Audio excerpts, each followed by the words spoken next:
সচিবালয়ের অ্যাটাকটায় এই অন্তর্বর্তীকালীন সরকারের টনক নড়ছে কিনা বোঝা যাচ্ছে না।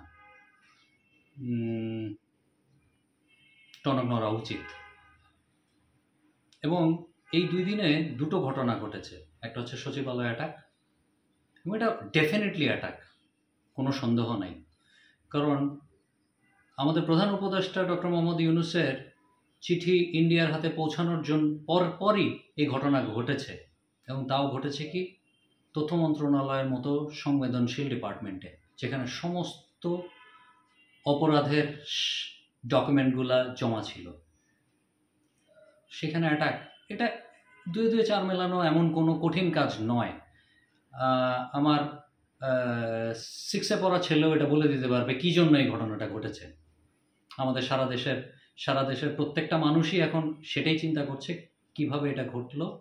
আওয়ামী লীগ অবশ্যই এটাতে জড়িত আছে, এতে কোনো সন্দেহ নেই, রত অবশ্যই আছে। এরপর আসি হচ্ছে আমলাদের বিষয়ে। যারা আওয়ামী লীগ মদতপুষ্ট আমলা, তাদের বিষয়ে এই গভর্নমেন্ট এত সফট, এবং তাদেরকে বেতন ভাতা বাড়ানোর জন্য বাজেট অনুমোদন করা হচ্ছে। খুবই আশ্চর্য ঘটনা। আমি পিনাকি ভট্টাচার্যর একটা ভিডিও দেখছিলাম, সে বলছিল, যেটি আমিও বারবার বলে আসছি, আপনারা প্রথম কাজ যেটা এই অন্তর্বর্তীকালীন সরকারের উচিত ছিল করা, সেটা হচ্ছে চিকিৎসার দিকে মনোযোগ দেওয়া। আপনাদের চিকিৎসার দিকে যেই ফোকাস, এত পুয়ার, আপনাদের ক্যাপাসিটির উপরে, ওইখানেই আমরা কিছুটা হইলেও এই অসুস্থ সৈনিকদের পাশে ছিলাম, এই বীর যোদ্ধাদের পাশে ছিলাম, তারা দেখেছি, এখনও দেখছি। গতকাল আমার এক ডাক্তার বন্ধুর সাথে কথা হচ্ছিল, সঙ্গত কারণেই তার নাম বলবো না এবং হাসপাতালের নামও বলবো না। সেও বলছে সরকারের কোনো ফোকাস দেখছি না। সরকারি হাসপাতালের ডাক্তারদের কথা এটা। যাই হোক, এবার আসি ডক্টর ইউনূস সাহেবকে আমার কিছু ওপিনিয়ন দেওয়ার জন্য।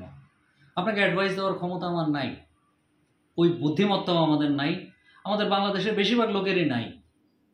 কিন্তু আপনার কার্যক্রম এবং আপনার অন্তর্বর্তীকালীন সরকারের কার্যক্রম দেখে আসলে আপনাদের ক্যাপাসিটির উপরে আমাদের যথেষ্ট সন্দেহ আসছে।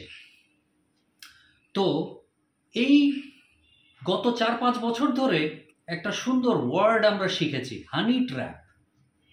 আপনি কি মনে করেন শেখ হাসিনার আমলে যত আমলা ছিল বা বড় বড় পুলিশ অফিসার ছিল, যারা বিভিন্নভাবে যথেষ্ট অপকর্মের সাথে জড়িত, এক হচ্ছে তাদের অপকর্মের সমস্ত সাক্ষী আওয়ামী লীগের হাতে প্রত্যেকটা আছে, প্লাস তারা এইসব বিভিন্ন ধরনের হানি ট্র্যাপের শিকার। আজকে আপনার বিরুদ্ধে আপনার মন্ত্রণালয়ে যে এক সচিব গিয়ে আগুন লাগাই দিছে না, এটার গ্যারান্টি কি? অবশ্য আপনারা এটার অনুসন্ধান করবেন, নিশ্চয়ই বের হবে। তো এই হানি ট্র্যাপ এবং মদতপুষ্ট, আওয়ামী লীগের মদতপুষ্ট এই লোকগুলাকে নিয়ে আপনি আপনার প্রশাসন চালাবেন, আপনার ইনস্টিটিউশনগুলো চলবে এই আওয়ামী লীগের কাছে যাদের আত্মা আটকানো, যে কোনো চাপ দিলে মারা যাবে, এদেরকে দিয়ে আপনি কিভাবে আশা করেন যে আপনি খুব সুষ্ঠুভাবে এই দেশ চালাবেন? এই বুদ্ধিটা যদি আমাদের মাথায় আসে, আপনাদের মাথায় আসছে না কেন? আচ্ছা, ফর এ মোমেন্ট বাংলাদেশ তো একটা যুদ্ধের ভিতর দিয়ে গেছে, তাই না? আচ্ছা, এখানে সবকটা আমলা তো মারাও যেতে পারতো, আপনি চালাতেন কেমন অ্যাডমিনিস্ট্রেশন?